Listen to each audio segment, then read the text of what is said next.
Assalamu alaikum.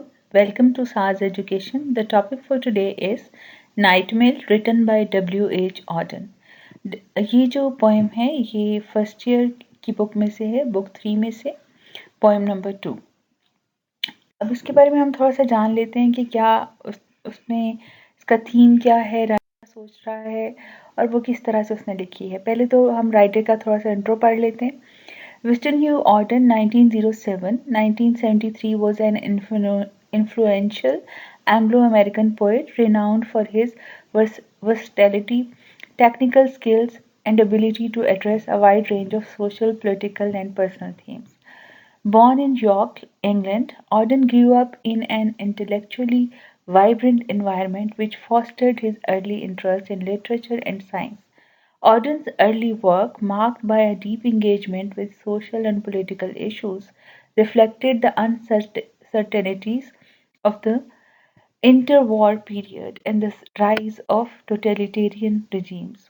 Over time, his poetry evolved to explore themes of love, faith, morality, and the human condition, often drawing on his Christian beliefs and interest in psychoanalysis.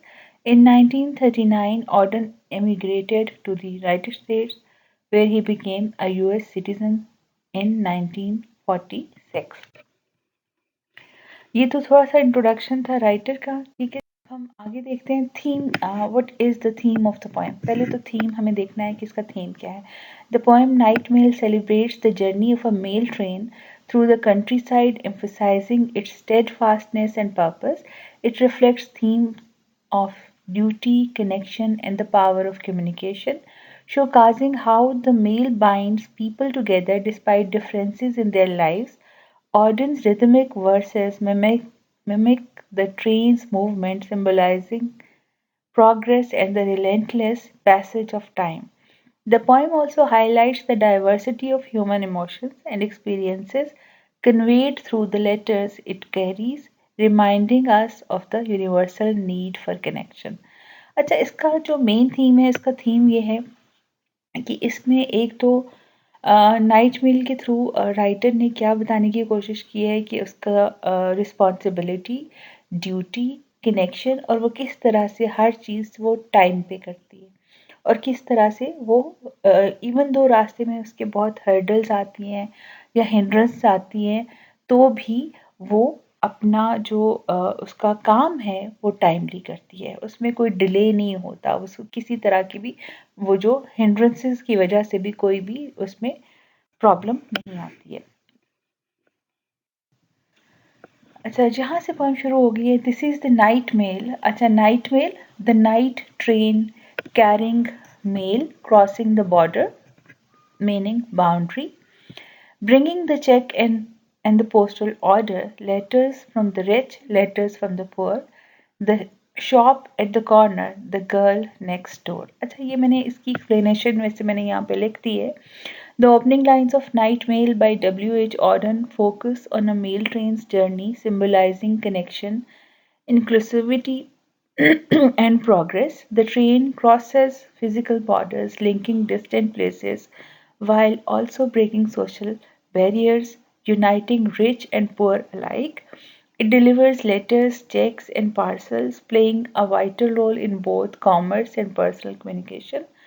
By serving business, institutions, and individuals, the train highlights how communication is essential for everyday life.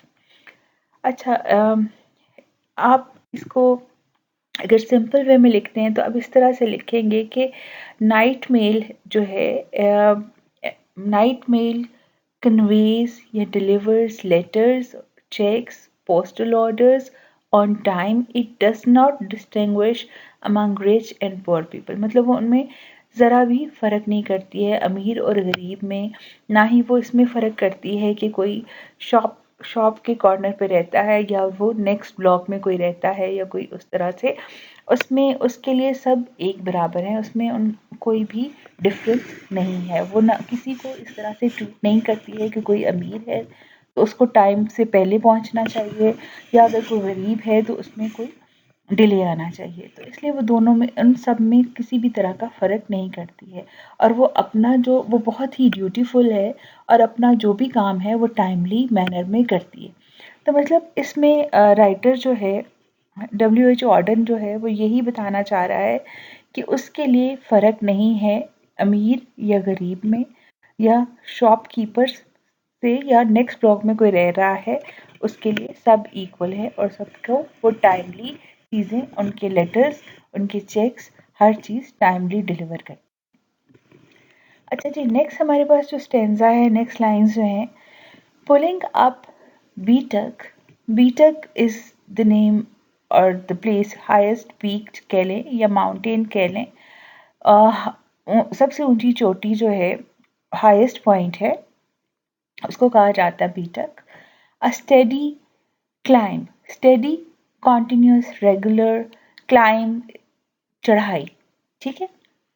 The gradients against her but she is on time. अब वो कह रहे हैं कि यहाँ पे अगर उसके रास्ते में कोई हिंड्रेंस या कोई प्रॉब्लम आती है, या जो भी कोई स्लोप या कोई इस तरह की कह लें कि कोई माउंटेन्स हैं जो उसके लिए हिंड्रेंस क्रिएट कर सकते हैं, या जो इस तरह से स्लोप है, या कोई अमूदी है चीज़ जिस पे उसके लिए जाना मुश्किल है, पर वो भी उसके लिए हिंड्रेंस क्रिएट या हर्डल्स क्रिएट नहीं कर पाते, क्योंकि वो जो है वो अपना काम टाइमली मैनर में करती है और उसको इन चीज़ों से फ़र्क नहीं पड़ता।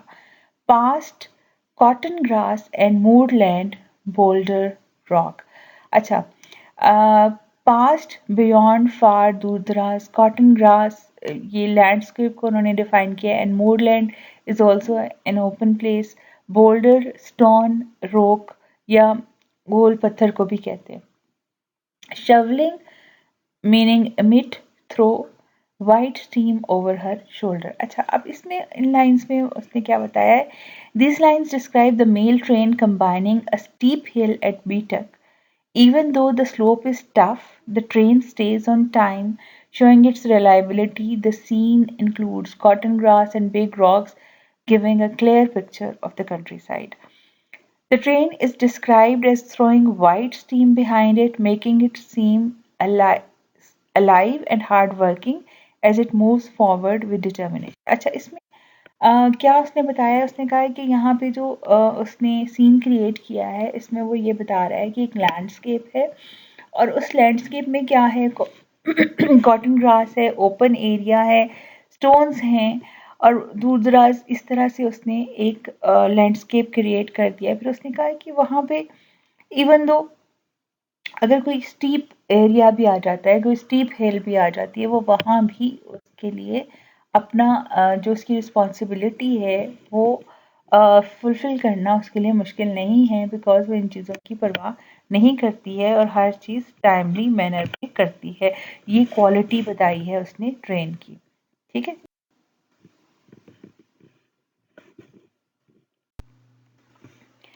The sheepdogs cannot turn her course, route, path, way, रास्ता, ठीक है। The slumber, sleep, rest on with pause across. In the farm she passes, no one wakes, but a jug in the bedroom gently meaning softly, lightly shakes. The lines describe how the mail train is steady and unstoppable। अच्छा, ये तो उसका कह लें कि जो night mail है उसके वो शुरू से ही राइटर बता रहे हैं कि वो बहुत ज़्यादा रिस्पॉन्सिबल है। अच्छा, अब वहाँ पे एक तरह से वो बताने की कोशिश कर रहे हैं, तो शीप डॉग्स वैसे तो उनका एट्रीब्यूट है ना कि वो बहुत एक्टिव और अलर्ट हम उनको कंसिडर करते हैं, ठीक है।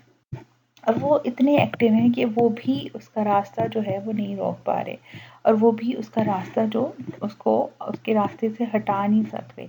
और फिर उसके बाद क्या होता है कि they know that they can not change her path, तो वो क्या करते हैं, वो आराम से सो रहे हैं, वो रेस्ट कर रहे हैं, उनको उससे नहीं फ़र्क पड़ रहा, वो जा रही है आराम, और वो अपना जो भी है उसका जो रूट है वो उससे गुजर रही है। अच्छा, वो फार्म को जैसे ही पास कर रही है वो, अच्छा जैसे वो फार्म को पास कर रही है उसका नॉइज़ तो है, उसकी साउंड भी आ रही है, और उसका इफ़ेक्ट ये है, उसकी सराउंडिंग में क्या हो रहा है कि वो जो बेडरूम में जो जग पड़ा हुआ है वो भी ट्रैम्बल कर रहा है, वो भी शेक हो रहा है, क्योंकि उसकी ट्रेन के गुजरने से जो वाइब्रेशन होती है उससे वाइब्रेट हो रहा है। अच्छा, इससे दो तरह के मीनिंग आ रहे हैं। एक तो ये कि शीप डॉग्स जो हैं बहुत एक्टिव होते हैं, बहुत अलर्ट होते हैं, वो भी उनमें इतनी कह लें कि स्ट्रेंथ नहीं है या इतना एबिलिटी नहीं है कि वो उसका रास्ता चेंज कर सकें ट्रेन का, ठीक है। और फिर बाद में उनको जब है कि वो नहीं कर सकते तो वो आराम से बैठे रेस्ट कर रहे हैं। और दूसरी तरफ जब ये ट्रेन वहाँ से गुजर रही है फार्म के पास से, तो वो बेडरूम में जो जग पड़ा हुआ है वो भी ट्रेम्बल कर रहा है, वो शेक कर रहा है। उस ट्रेन के गुजरने का उस पर इफ़ेक्ट हो रहा है, मीन्स कि वो इतनी ब्यूटीफुल है इवन दो उसका जो इम्पैक्ट है सराउंडिंग्स पे वो हो रहा है। अच्छा, और एक ये भी चीज़ हो सकती है कि लोग जो हैं वो हैबिचुअल हो चुके हैं उसके, उनको पता है कि इस टाइम पे ट्रेन ने गुजरना है, उसकी ये रूटीन है, इसलिए वो उनको अपनी नींद से नहीं उठ रहे हैं, वो सोए रहते हैं और उनको इससे कोई फ़र्क नहीं पड़ता, because they get use to it, ठीक है। ये भी हो सकता है इस तरह का, ठीक है जी। अच्छा जी, अच्छा दूसरी बात एक और कि जब आपने रेफरेंस टू द कॉन्टेक्स्ट करना है, जब आपके पेपर में आता है तो आपने उसको करना क्या, आपको कोई भी लाइन्स आ जाएंगी, ठीक है। अगर फर्स्ट करें यही वाली जो है लाइन्स आ गई हैं, ठीक है। अब ये लाइन्स आ गई हैं, उनको अटेम्प्ट कैसे करना है, पहले आपने आइडेंटिफाई करना है पोएम का नाम, ठीक है, और फिर राइटर का नाम, ठीक है। The following lines have been taken from nightmare written by W.H. Auden, या राइटर का बेशक पूरा नाम लिखते हैं, ठीक है। फिर उसके बाद आपने लिखना है कॉन्टेक्स्ट, कॉन्टेक्स्ट में आपने लिखना है पोएम का थीम, जो भी थीम होगा पोएम का वो आप लिखेंगे, ठीक है। वो आपका जो कॉन्टेक्स्ट होता है वो 1 मार्क का होगा, और फिर बाकी रह गया आपका पैराफ्रेज या एक्सप्लेनेशन, वो 2 मार्क्स की होगी, और वो आपने जो भी ये लाइंस अगर ये वाली दी हुई हैं तो उनको आप एक्सप्लेन करेंगे और फिर उसको लिखेंगे। सो इस तरह से आपने अटेम्प्ट करना है रेफरेंस होता कॉन्टेक्स्ट, ठीक है जी।